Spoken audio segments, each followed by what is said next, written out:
Assalamualaikum warahmatullahi ta'ala wabarakatuh. Good morning everyone. How's it going?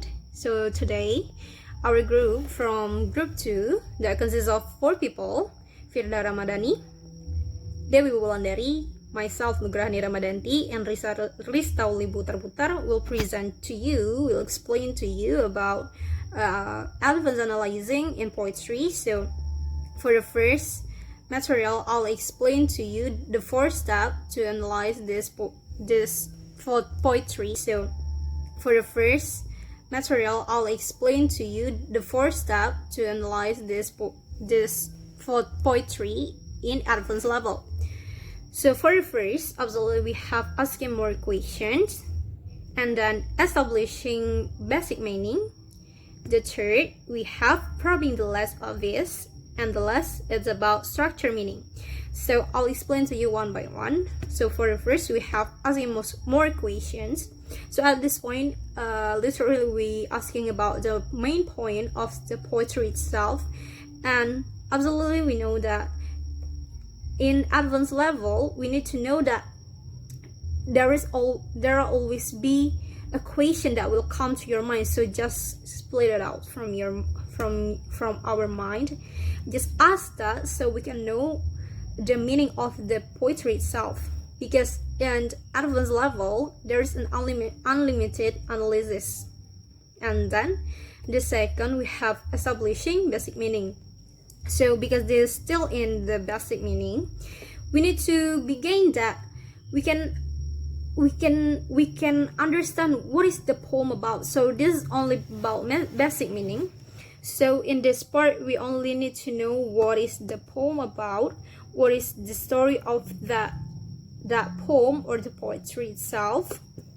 After we know about this main point of the poetry or poem, we can go to the next step. It's called as probing the less obvious, because at the last stages we already know about the main point of the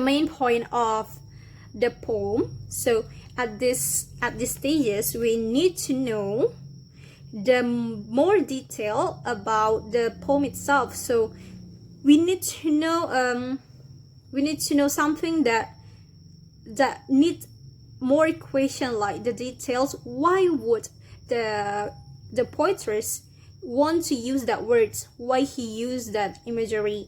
That's the point of asking for the detail at this stage. Yeah, it's really important to asking about the detail main. So the key of the advance it's about the details. So because it's detail, there's a lot of question about that. And the fourth stages is about the structure meaning. So for the structure meaning, this means we need to know what is the relations between structure and the meaning.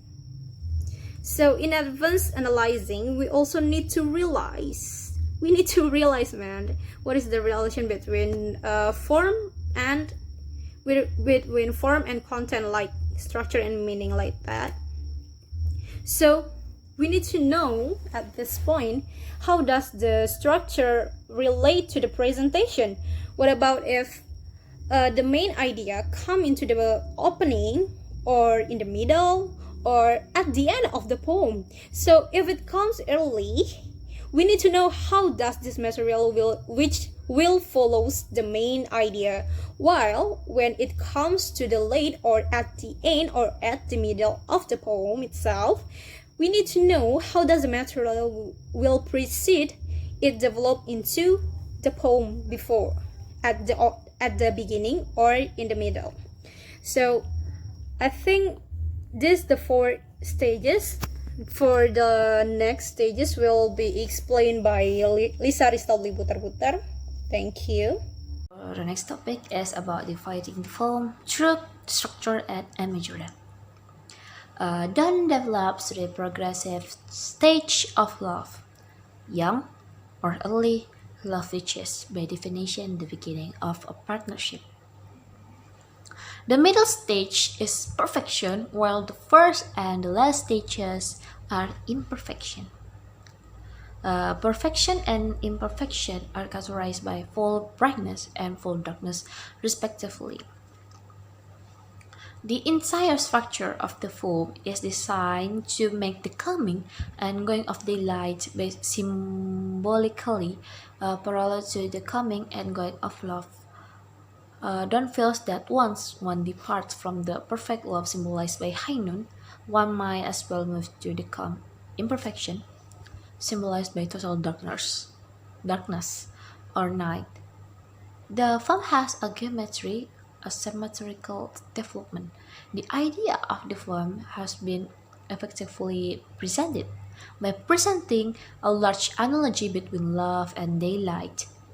By using the shadow images, that has been able to fashion a geometrical structure through which he can skillfully contrast the three recognizable stage of love. So next topic is about analysis paralysis complexity. If a certain structure has obviously been chosen in order to demonstrate an idea, and if the relationship between the two is then immediately visible, there is little room for speculation. A more complex form responds more fully to analysis. Simple ideas presented in simple ways do not require deep analysis. Forms which are complicated or ambiguous require more advanced and persistent analysis than forms which are relatively easy to understand. One must somehow sense the point beyond which it is frivolous to keep asking questions. Really, it never hurts to keep asking questions, but one must exercise a certain amount of judgment in trying to predict the extent of analysis which will be required. If one has some idea of how much questioning and examining one is going to do, one will not fall into the familiar trap of saying as much as possible and then suddenly stopping. Next is about style.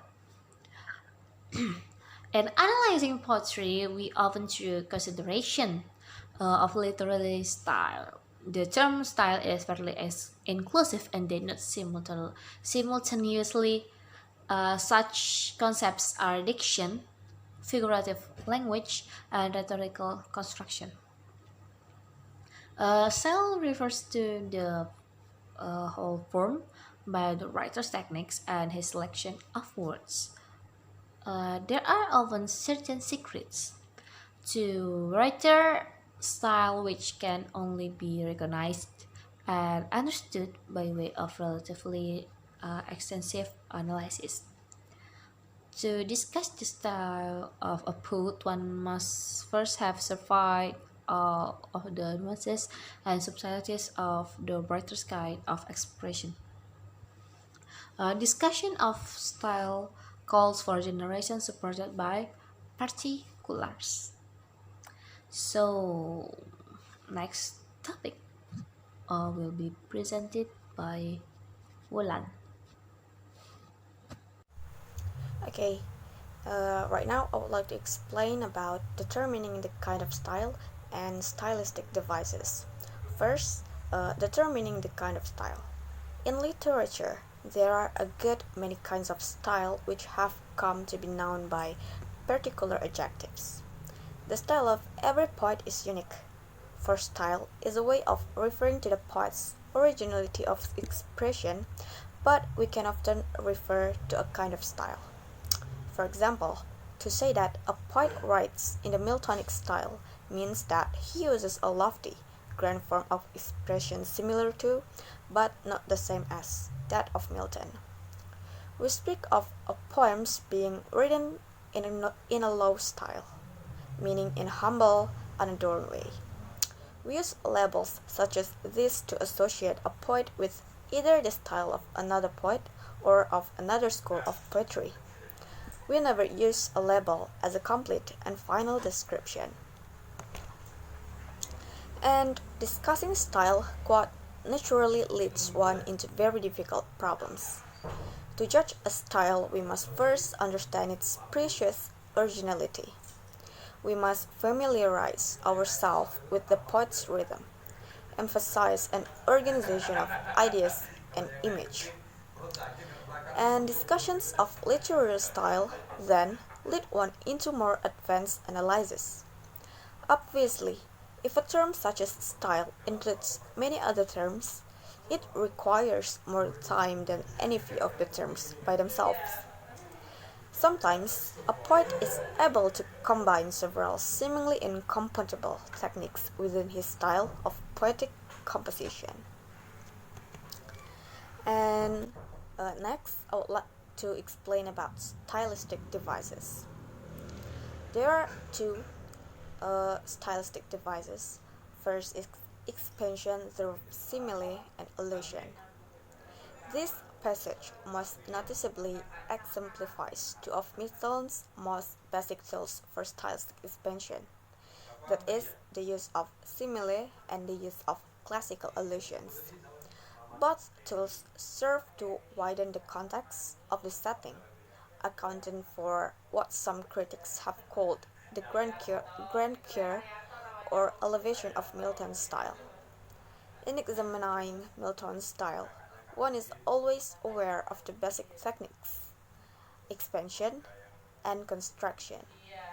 Milton expands his situation, like in order that they may acquire a more universal quality and leave the reader with a more grandiose sense experience. In order to offset the requirements of such an expensive panorama, Milton contracts his rhetoric by employing a rather complex, abbreviated syntax. Like, there are two strong similes in the passage, one introduced by the word like, and the other by the word as. Okay, next is contraction through varied accent, elision, and Latinization. While expanding the reader's experience, Milton must be careful not to allow the narrative to become too lengthy and tedious. He avoids this by varying his stress pattern, using frequent elisions, and by transposing the word order, or Latinization. In this passage, we find another characteristic technique of construction, that is Latinization. Milton employs a Latin syntax.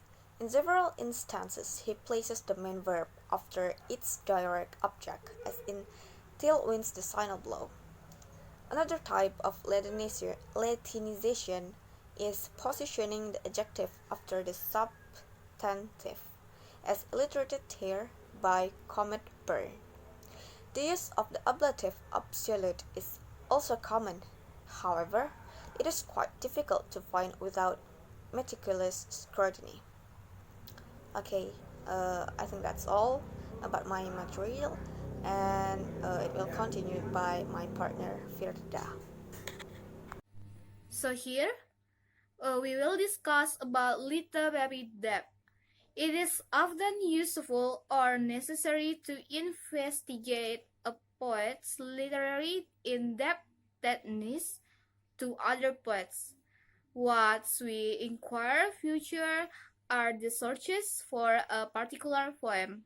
Exploring literary depths is basically an extension of the historical approach introduced in the last chapter.